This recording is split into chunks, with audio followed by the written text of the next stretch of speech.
This podcast is brought to you by Most Valuable Podcasts, leading the league in podcasting entertainment.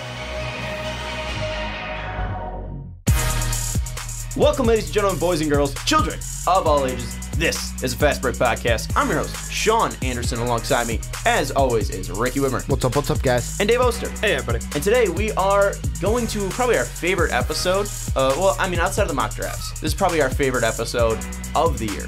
I like the mock drafts, so I'm putting this at 2. So, what do you thought? Dave? Yeah, I'm a junkie for the mock. This is one of my personal favorites, at least. This is our prediction video for the 2018-2019 season. We are going to give you our playoff predictions, both the seed predictions, obviously what's going to happen with our seeds in the playoffs, our NBA Finals winner, and we're also going to add an addition, and we're going to have award predictions as well for the season. So we're super excited for this. Before we jump in, though, check out patreon.com/mostvaluable podcast. If you want to be on a podcast, pick your topic, come on with us, and talk about your topic. We'd love to have you on. Check out patreon.com/mostvaluable podcast. But boys, let's get into it. How it's going to work out. We're going to do West predictions in the first segment, East predictions in the next segment, playoff predictions in the next segment, and then wrap it up with our award predictions. And real quick, this is not going to be indicative of our team rankings that you saw. We keep getting comments saying we don't know what we're talking about. Again, I love it. Those were numbers, and that's math geeks. What math geeks like. This is actual real analytics. This is real the analysis. funny thing is like even with the analytics, we're taking a portion of what contributes to a team. It's not even the whole picture of the team. There's no team chemistry. There's no the remainder of the bench. Yeah,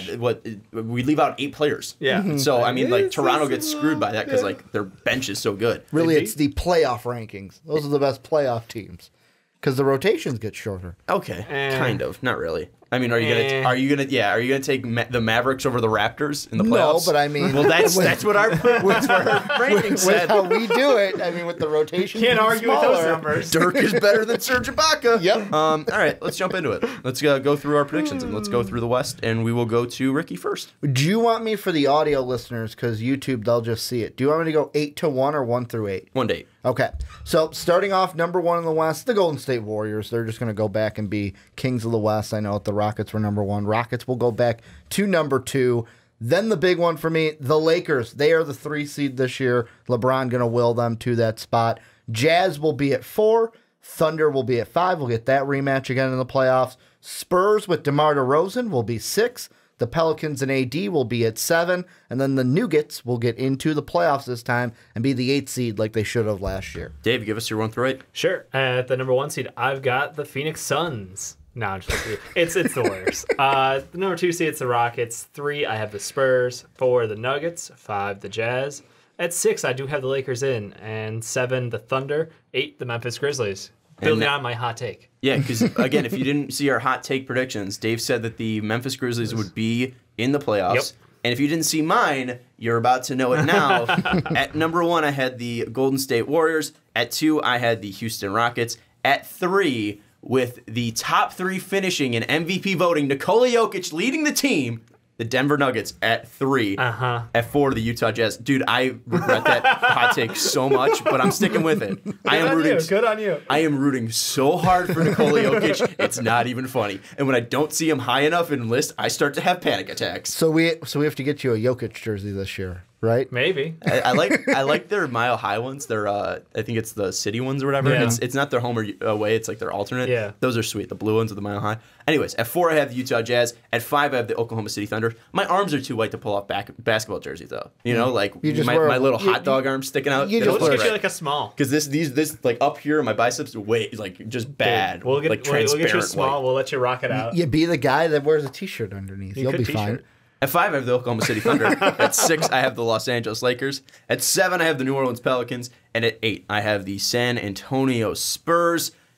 I don't know where to start with this because, obviously we have pretty much the same teams. Dave, you have the Grizzlies in there. And outside of that, every other team is the same. So let's start with a team that's not in there because there are so many teams that could make it. Obviously, Minnesota's a team that was in there last year and didn't make it. But I think there was one glaring omission for all of our lists. Yep. That was the 3rd seed last year, the Portland Trailblazers. Why did you guys not have the Portland Trailblazers in your playoff predictions? I just feel like the Lakers and the Nuggets are going to be better. Like, it has nothing to do with the Blazers being worse, like a little bit because they were such a high seed. I just feel like they'll fall a little bit in the seeding, but then also the Lakers and the Nuggets to me are going to have better seasons. So they'll get in, and two teams, Blazers being one of them, will just get knocked out. Are we overreacting too much to what the Pelicans did to the Blazers in the playoffs last year? Because that was a big thing that we talked about with the coaches, that Terry Stotts is such a great regular season coach, but he falters in the playoffs. Maybe? Probably. I'll admit that I look at that Blazers team, and I don't see improvements. I don't see them building depth at the wing. I don't see them getting a third guy who can really run that offense if Dame or CJ aren't cooking, because while Nurkic is great, Nurkic is still a center, and you can't win around him playing bully ball down low. You just can't keep up with teams. The pace on the floor needs to be higher. So they didn't address their position need in my mind.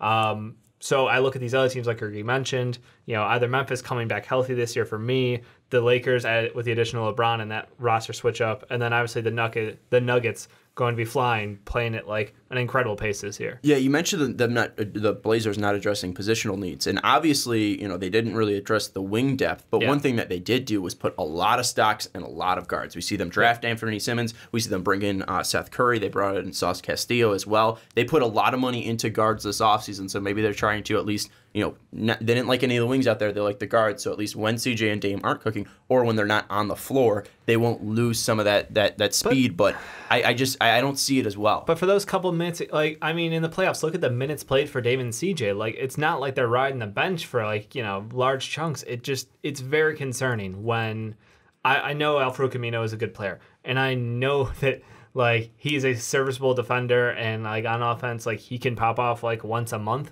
But beyond that, he's just not a guy. And that's Evan Turner. We know what Evan Turner is. He's never going to be a consistent three-point shooter. He can facilitate a little bit, but it's just it's good enough to be an NBA starter, NBA player, but not good enough to actually be that third man in the rotation. I look at other teams in the West, and they have enough answers. They have more options. Well, and the thing that I was kind of thinking about when you said they haven't added enough, think about the other teams. So if you just go right below them. Before I get into it, though, the Nuggets, to me, didn't make a ton of additions. To me, the big one I think of is Michael Porter Jr., but he could be a Ben Simmons type Isaiah of player Thomas as well. That's injured. Isaiah Thomas coming off the bench. That could be huge. They're more of me a flip with the T-Wolves. T-Wolves are out, Nuggets are in. But every other team, the Thunder, I think, are going to be better, even though they lost Melo. Paul George and Russ will work better. They get back Roberson as well, which should be helpful. The Jazz, they were a good team last year. They got a rookie that you had in the live mock draft. Love the pick for them, bringing in Grayson Allen. I think they're going to be better this year with Donovan Mitchell in his second year. The Pelicans, they lose Boogie, but if AD willed them to the 6th seed last year, I think they can do the same. And the Spurs they didn't have Kawhi last year and got to the 7th, and now they get DeMar DeRozan. And they could climb in the playoff seedings, and then the Lakers get LeBron. And I think some people might see that them losing Kawhi, the Spurs, as a loss, and it is. But again, he only played 70 games for them. Yeah. DeRozan will be out there, and he'll be able to win some games for them. And I think obviously Pop is such a great coach, and DeJounte Murray is going to get better. Yeah. LaMarcus Aldridge was absolutely fantastic last year. They're going to have two guys who were I think in the top 13 of MVP voting last year in DeRozan and Aldridge now onto that team. Yes, they got worse because they lost Kawhi, but also Kawhi didn't help them last year. So I think that's going to be a big thing. And also just one final thing on Portland. If they don't have that 13-game win streak starting on February 14th, I don't think they make the playoffs. Probably last year. So and that was they definitely don't finish in the third to seed. get between 3 and 8 last year. Yeah, 3 games separated out of the playoffs and where the Blazers were. It was such a close thing last year, and I don't think they have the depth. And again, like you talked about the teams that made additions, the Spurs added to DeRozan, and there's a lot of depth on these teams. I don't see that depth in Portland. And we look at Minnesota. Minnesota is such a shit show. Yeah. We don't know what's going to happen with Jimmy Butler, if he's going to be on the team, if he's going to play with that team. And then we look at them outside of it. They have a defensive coach and a lot of offensive players. Derrick Rose can have a comeback season. I still don't think that means they make the playoffs. Do you guys understand what he's doing with the Jeff Teague, Derrick Rose backcourt, by the way? I know it's preseason, but I'm already just what are you doing? My favorite thing about the T-Wolves that I saw recently was I looked at their page to see if there was anything with the Jimmy Butler trade, because that kind of would affect what I'm going to talk about in the East when it comes to the Heat. And my favorite headline was from The Jump, where they're like, did Pat Riley really tell Thibodeau to get your bleeping house in order? I could believe hey, man, get your get your house in order because we need to get this trade That's done. a Pat Riley move. I would 100% believe it.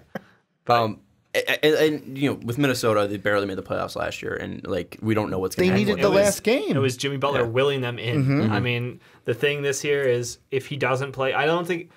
Let's just clarify. Does anyone expect him to be on this team at the end of this year? No. I don't think he's going to play a game in a Minnesota Timberwolves jersey this year. I agree with you. I agree with that, but that doesn't mean he gets traded.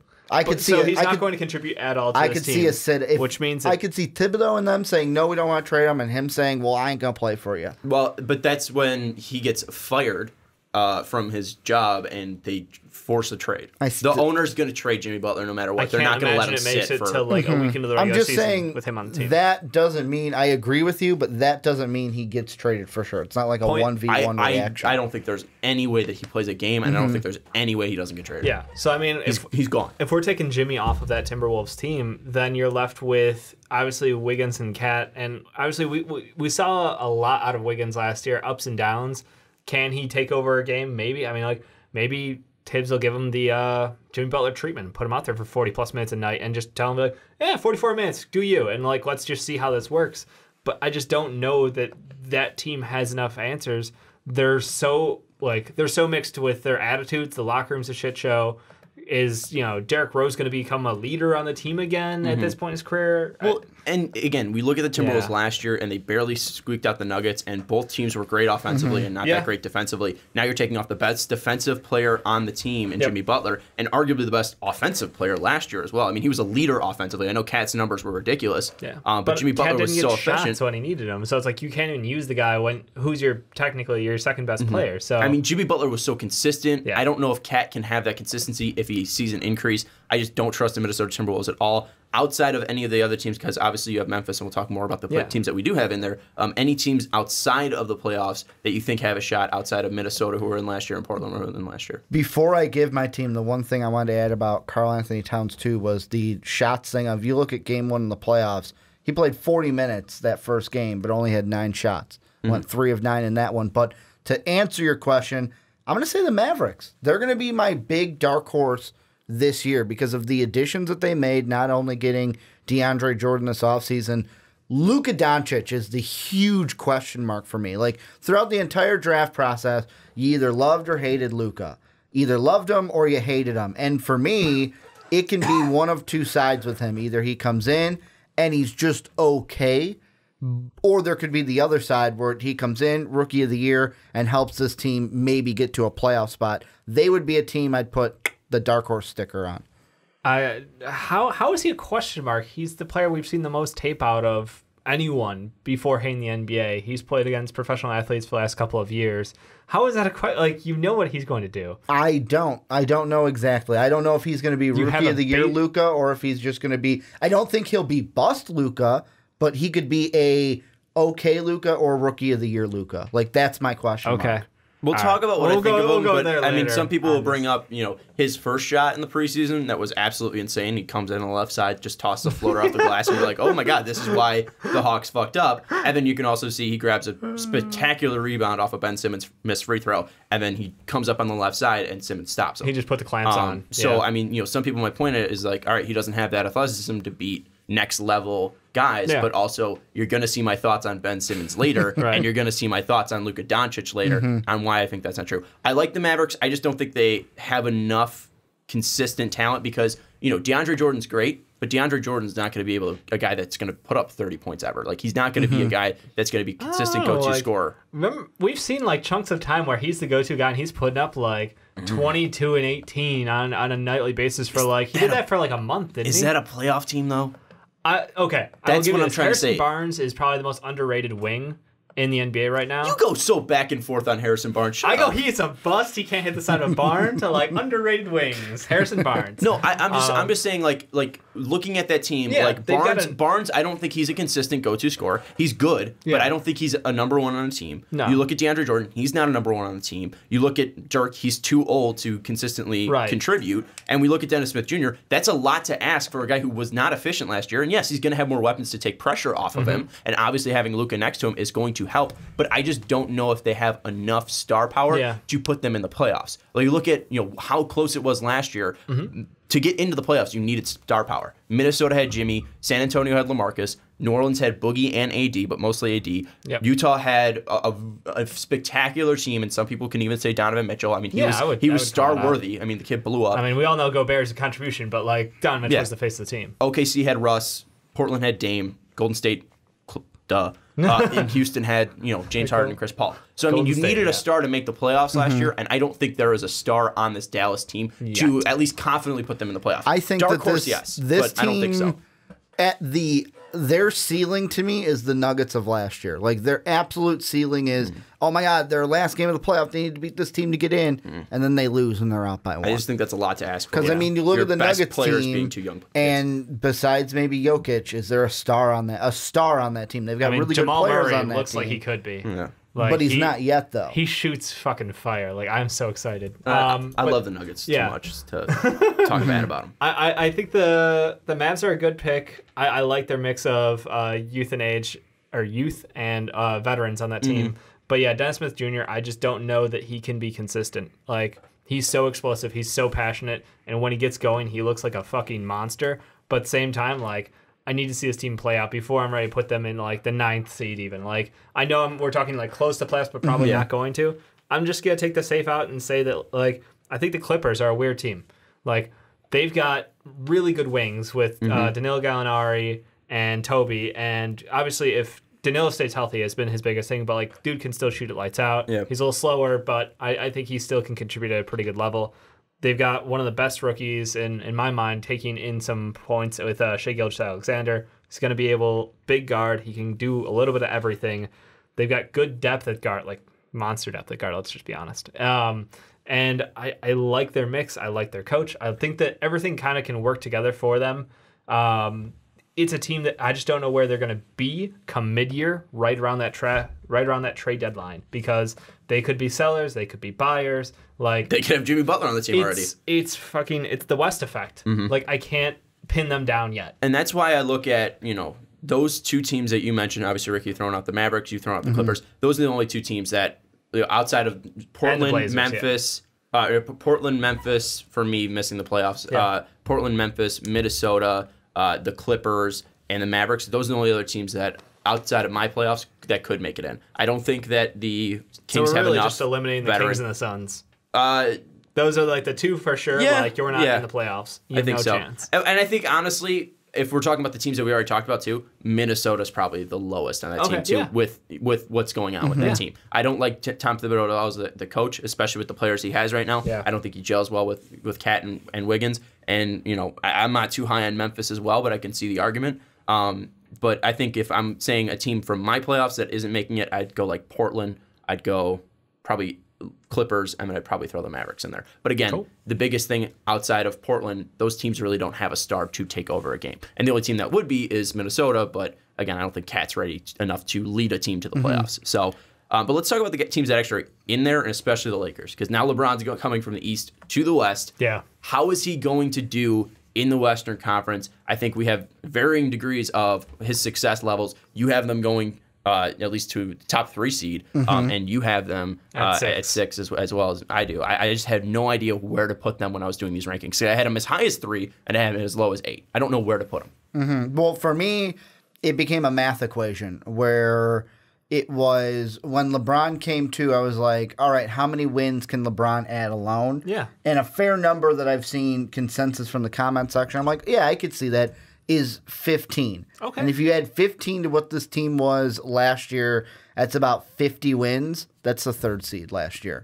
So I'm like, okay, they could be the 3rd seed. They could be the 3rd seed this year. I know that there's so many other things that go into it than just that, but there's a possibility for this team to be right, because it's Warriors, Rockets at the top, and then everybody else is just fighting to be A, at the table, and B, which seat are you going to have at that table? My thing with that, like, just simple equation is just you have to also look at what Cleveland did last year, and they had 50 wins on the dot, and that was in the roster Eastern was Conference. Arguably worse on this one, besides like K-Love. But no, different rosters. But I also think that team, the Lakers or the Cavs, were tailored around LeBron. So while talent-wise, we think that, talent-wise they were worse, but and potential-wise, for sure, because there's a lot of young kids that can be absolutely great in LA. But, I mean, that team was technically built for LeBron, and they only won 50 games. And I don't know if we're going to at least have that, I don't know if we're going to have consistency on the Lakers, although they're more talented. Yeah. Yes, you're going to have, great, output from Rajon Rondo, and he's been consistent for the past 5 years. But, I mean, do we trust consistency from Brandon Ingram, fitting into a new role? Do we trust Lonzo Ball with consistency coming off his injury into a new role and also sharing time with Rajon Rondo? Do we trust Kyle Kuzma coming off the bench in a new role to have consistency? JaVale McGee as well. I mean, I don't know where the consistency is going to come from. Can they know the situation of a game also? Can they get a rebound and not dribble it out? Yeah, I think so. Taking shots at JR still. I mean, besides K-Love. Playoffs, not regular season. K-Love's the only one on the Cavs team last year that I want to put aside because it was not his fault. I even look at the Laker team, and even though they're younger than the Cavaliers, I think this roster with like a Lance Stevenson, with a Rajon Rondo also, is better than what LeBron had in Cleveland last year, and he got to 50 wins last year. But also LeBron in Cleveland, and I'll go to Dave next. I mean, the most wins they had was in 2015, 2016. That was 57 wins. And that was, again, in arguably a worse conference. And that's with Kyrie and K-Love. I mean, we know that LeBron has taken off regular seasons before. Last year he didn't, played 82 games. It was spectacular. We know that LeBron teams have coasted before in the regular season. I just don't know what to expect, especially from a new team trying to gel together. Because some people will say, all right, you had a lot of teams, or a lot of players from this team that were already on that team. KCP, Lonzo, Brandon Ingram, Kyle Kuzma, Josh Hart as well. But I don't know if they're going to have enough, homogenous right away. And it seems like so far they've been great together. I just don't know if it's going to last through the regular season enough. And I think they're going to falter every now and then. And it's going to be very similar to, I think, Cleveland's run last year, where they weren't consistent. They won every now and then, but you'd see two tails of teams out there. You'd see the great Cavs, you see the horrible Cavs. I think we might see very similar output from the Lakers, at least right on. Once they hit the playoffs, it could be completely different. But I have such a tough way. I just have a tough time putting them in the top three. And my last segment, when we get to there, will play into this also. Yeah. When I watch this Lakers team, and I know it's preseason, but you have to take everything you can out of this right now because there's so little tape, is they're a momentum-driven team. Like, once they get rolling, things get easier for them. They're going to be one of the best teams in transition in the NBA. I watch with their speed, their length, and their basketball IQ on the court, having Rondo, LeBron James out there, Lance Stevenson. They know when to make the right passes. They know when to push the ball. They know when to really put pressure on other teams. So I think that this team is going to get on rolls, and we're going to see them, rattle off 5-6 wins. But then, like you said, Sean, they might flip back around and lose 2-3 in a row, because it's just that's what they're going to be prone to do. They've got a lot of young players, and they're expecting a lot out of them. I think Sean and I are really high on Brandon Ingram being the second guy on this team, and really high expectations. So we're going to see how far Brandon Ingram can help take this team. And arguably, the best player on the team last year for the Lakers is not on that team anymore, in Julius Randle. I mean, he was arguably, you could say that he was the best player, at least output-wise, that he was the best player on that team last year, and now he's no longer on that team. Right. So how is that going to affect him? I don't know where the consistency is going to come from, but they are incredibly talented. Yeah. There's a ton of potential on this team, and like you said, they're incredibly smart, because you look at all the young guys too. They're smart players. Lonzo has incredible basketball IQ. Brandon Ingram's a smart player. Josh Hart, fantastic leader. We look at Kyle Kuzma. Kuzma was a smart player last year, too. Have you seen all the stuff with Kuzma and Rondo pairing up? All these off-season stories are basically Kuzma is going to Rondo and being like, show me how to absorb tape. Show me how to make the right pass. Show me how to look at this stuff and see how to correct my mistakes. And it's everything you want to hear. As a Lakers fan, you just have to be kind of gush at that point. You're like, oh, this is going to get good. Because you can see him coaching Kuzma on the sideline. Even when they're playing, it was making the right passes. He's giving him props for the right thing. And other times you see him where he screws up, and he looks to Kuzma, or Kuzma looks to Rondo, and you see the disappointment in Rondo's face, and it's like having another coach on the court. It's so cool. As a Bulls fan, it makes me hate myself because Jimmy ruined that for us. Yeah, because we had that and Jimmy ruined it. LeBron won't ruin that. I think the biggest hurt for this Lakers team is the obvious missing post at center. JaVale McGee is going to give you 20 minutes, but health wise, he can't give you 35 in that range. So when they're doing these small ball lineups where you're having Kuzma rotate, Josh Hart, because of his strength, rotate on centers, like, you're not going to be able to have LeBron can't do that for a whole season. Like, if he bodies up at center, like, there's no way his body would hold up. I know he's a freak of nature, but, like, I feel like that would be the last straw. Like, something will break. And then he does it and shocks the world. He might just do it. And I don't think it's crazy that you have the Lakers at 3 at all. It's just I think there's so much mystery on this team, and the only mystery that the only player that there's no mystery around at least is LeBron James. Yeah. We know he's going to be phenomenal. We know he's the best player in the NBA. I'd say Rajon too. Like we know what we're gonna get out of Rajon.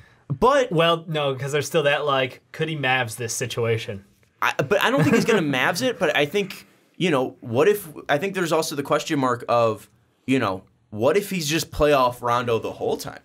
I mean, like I'm what not gonna if argue. this turns Rondo even up another level? So I mean, we might see just plain old Rondo, but we also might see a Rondo that doesn't have a ton of responsibilities outside of helping these guys, and then when he's out on the floor, he just gels extremely well. We might see Rondo even take off. Like, I think there's a lot of question marks on this team. Like, how well is Lonzo going to grow? How well is Bi going to grow? How well is Kuzma going to adapt to his role? How well is the steal of the draft apparently in Svi Mykhailiuk going to ball out? Like, I love that kid. Like, I think any team should be trying to trade for him because he's going to be like 10th on the rotation. But I just look at this team. They're fantastic talent-wise, but I just don't know how they're going to gel. Yeah. But the Lakers definitely an interesting one. The one thing I want to go to now is the Spurs, because I have them at 8. Ricky, you have them at 6. Dave, you have them all the way at 3. Yeah. Sell me on the Spurs. You just added DeMar DeRozan to a team that was a few games away from being the 3rd seed last year. Like we said, 3 games out from 3 to 8. And we're going to say 3 to 9. 3 to 9. And we're saying that DeMar DeRozan's not worth 3 games? Yeah. Is that what you guys are trying to sell me on? No, I'm I just feel like saying I'm that I drinking like the the crazy Jazz and water in here Thunder today. better. How much is Manu and Tony Parker worth?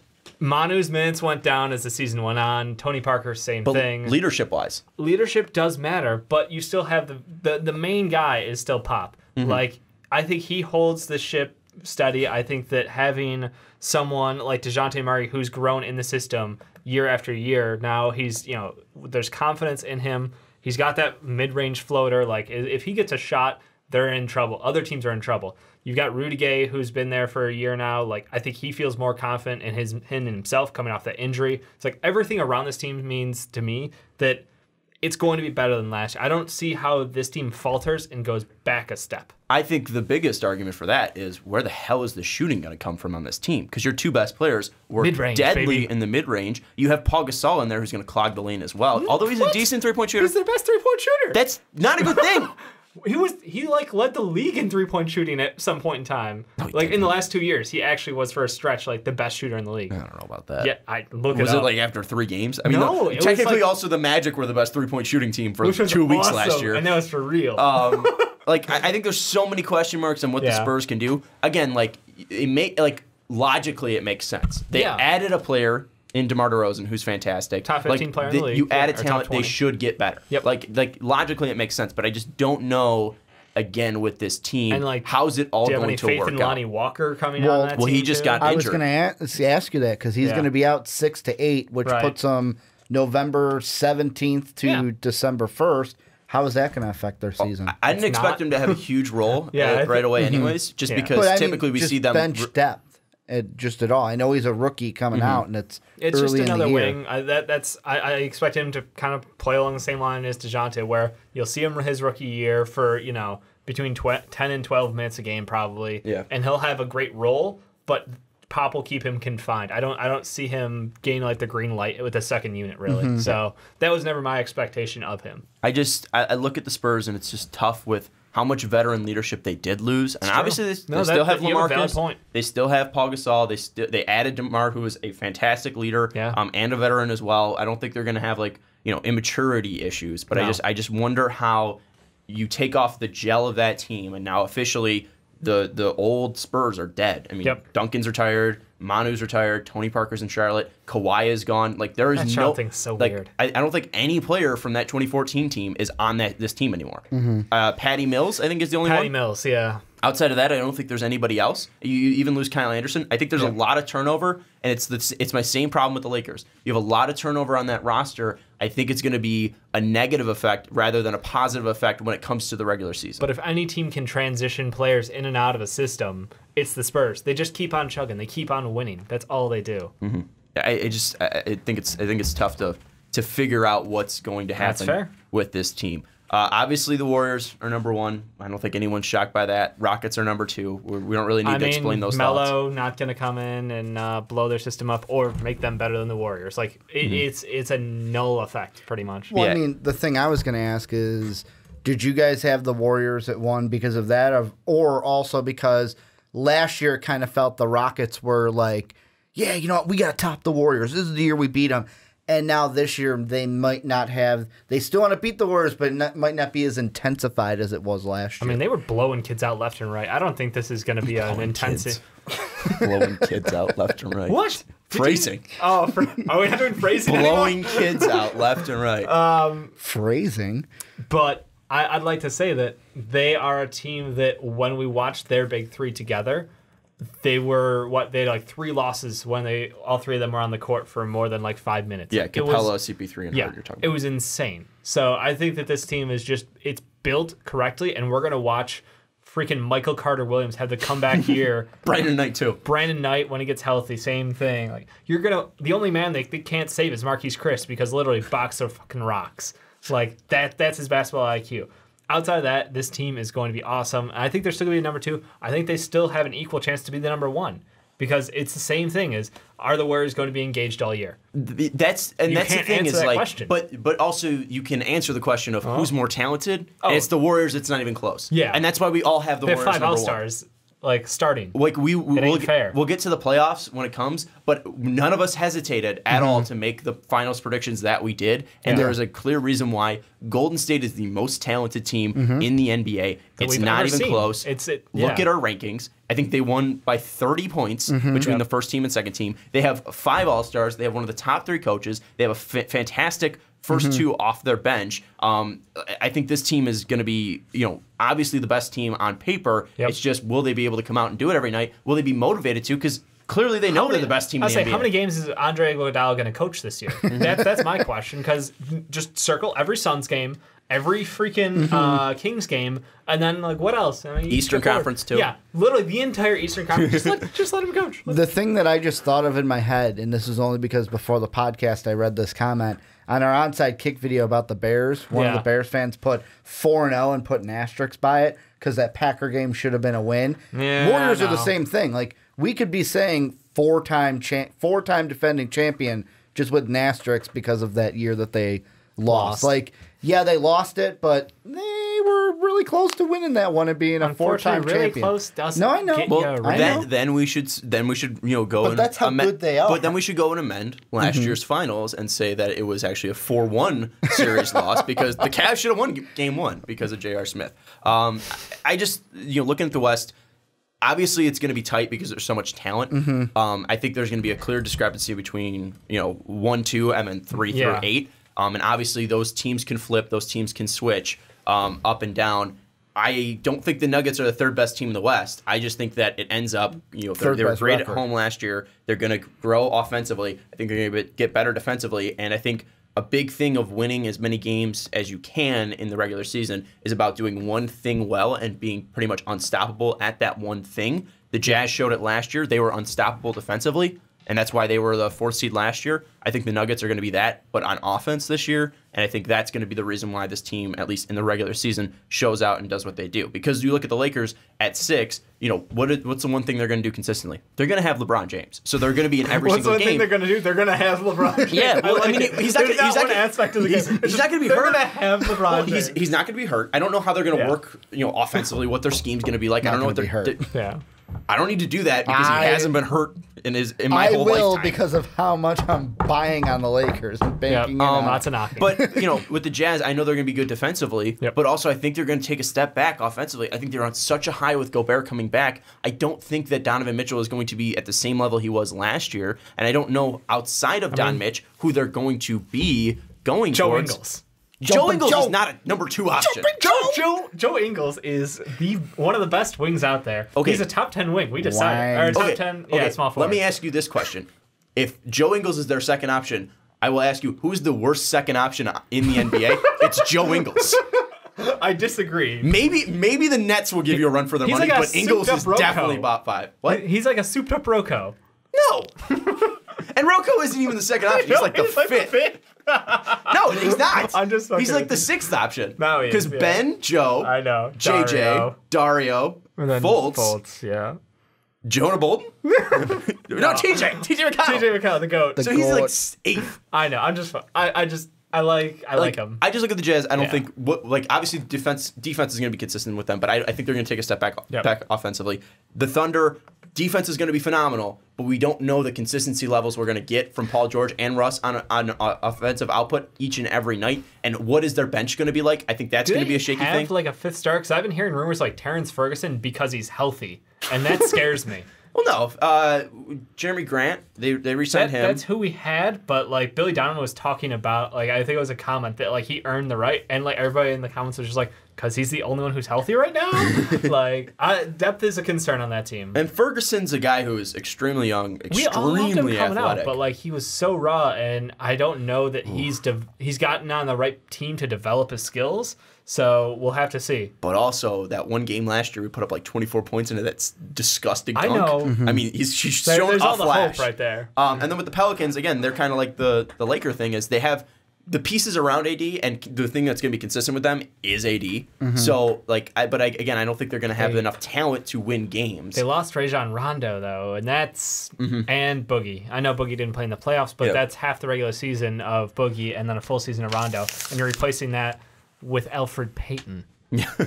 Who feels good about that? Well, Solomon Hill's coming back too. So. Ooh. Guy who can't shoot and plays alright defense. It's still AD, Drew, and then Nico out there like fucking slinging it from the outside. I do kind of want to see Ja get healthy and play on this team. Like there's a weird curiosity I have around the center position and Ja. But Emeka's gone, so I don't care about this team anymore. So fuck the Okafor, not Okafor enough. They went from 4 to 7 because they got rid of Okafor. But my point with that is I think this West is going to be close. Yeah. The Nuggets could finish at 8, but I think I'm pretty solid with the 8 teams I have in the playoffs right now. I got one question. It's about the Thunder. Is after this year, and also because in our comment section for our coaches, there's a lot of hate for this guy, and I was kind of surprised for it. I told you Billy Donovan After sucked. this year, do Thunder fans seriously start the fire Billy chants? Yeah, I think it depends on like if it's another first round exit. If let's it's a say they first get round to the exit, playoffs yeah. and they lose in the first round again. Do you start the fire them? Yeah. I would heavily consider it because while you're pretty much talent capped at the moment, I don't know that he's doing the best he can with that talent to actually coach. Like the constant criticism has been around how you work with Russ to best run this team. And I think that's an area where everybody feels like Russ is just doing him.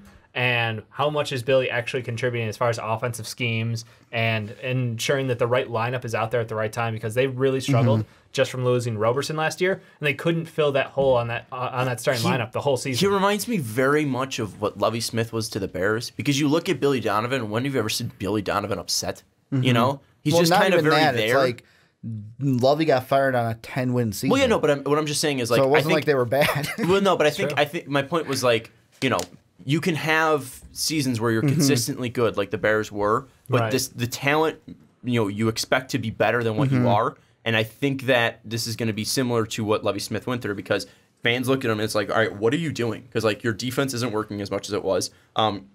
You're not using your talent to put us back in consistent situations because it'd be like 8 wins, 10 wins, 7 wins, 5 wins, 10 wins. Like he wasn't consistent. Yeah. I don't think Billy Donovan's been consistent with his talent. I don't think he's been consistent with output, and I don't think he's connecting with his star. And I think that's going to be something that really wants to change because especially you're going to have Russ and Paul George for such a long time. Long-term contract, you need to capitalize on that. And by that, you really can't waste their years with Billy Donovan and just be like, oh, we should have hired a new coach. I think this year is going to be the year of working with Paul George and Russell Westbrook for a full 2 years. You're going to have to figure out if Billy Donovan can work with them. And if they go to the playoffs and it's close and it's a 7-game series, he probably keeps his job. But I think it's definitely going to be something that Sam Presti and the ownership looks into. I mean, it's just interesting because, the other side of it, and this is the last thing I'll leave it, is his first year had KD, Western Conference Finals. You lose KD, and it's like this team is capped at 47, 48 wins the last 2 years, and they are 3-8. in the first round. Well, and the thing too with the KD stuff is they should have beat the Warriors that year. Yeah, And no, again, but I'm saying with he didn't KD, do Western enough as a Conference coach. Finals, NBA Finals potentially, and then you lose KD, and it's like, well, what do you expect, kind of a thing. So there's that too with it. Final thoughts on the Western Conference. I think it's still going to be tight like it was last year. It's going to be maybe a fun not, ride. Maybe not extremely tight like coming down to the last game of the season, but I think it's going to be tight. Yeah, I think we nailed it. There's only two teams that are really out of the conversation, and it's the Suns and the Kings, but they both have so much young potential that it's like there's hope for the future for you guys. Don't worry about it. And teams that you didn't put in the playoffs that you think will make the playoffs. Dave put the Memphis Grizzlies in there. I know we did that, but like I want your final who's the 9th seed? Because if it's gonna be so tight, who is the 9th seed? Let's end it on Blazers. That. Blazers. I gotta land on the Blazers as well. Like they have two of the best guards. Like holy shit. If we're gonna be wrong, else. it's gonna be on the Blazers. Yeah. I agree. It's either gonna be the Blazers or Clippers in my mind, especially if the Clippers end up getting Jimmy Butler. But those are our thoughts.